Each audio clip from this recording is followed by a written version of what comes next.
সকালে ঘুম থেকে উঠেই এমন একটা কাণ্ড ঘটল যে সব পরিকল্পনা পণ্ড হয়ে গেল। বৃষ্টির চোটে জামাকাপড় কাচা নিয়ে কি ঝামেলাটা না হলো আজ। নমস্কার বন্ধুরা, আমি রীতা। আমার নতুন একটা ভিডিওতে সবাইকে স্বাগত। প্রতিদিন তো পার্লারের কাজের অনেক ব্যস্ততা থাকে, সেইভাবে তো আর সব সময় ঘর বা নিজের জন্য এভাবে গুছিয়ে সময় দেওয়া হয়ে ওঠে না। তবে আজ আমার অফ ডে ছিল, তাই একটু সময় নিয়ে মন মতো সব কিছু করতে পেরেছি। ঘুম থেকে উঠেই সবার আগে বিছানাটা খুব সুন্দর করে গুছিয়ে নিলাম।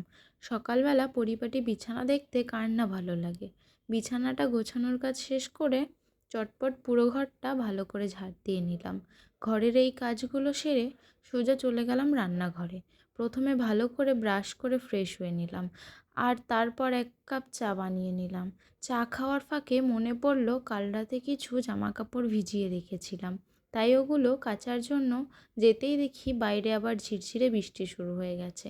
কি আর করার, জামাকাপড়গুলো নিয়ে একটু অপেক্ষা করতে হলো।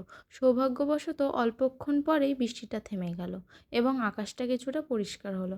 আর দেরি না করে তখন চটপট জামাকাপড়গুলো কেচে সোজা মেলে দিলাম। ঘরের সব কাজকর্ম তো শেষ হলো, এবার নিজের একটু যত্ন নেওয়ার পালা।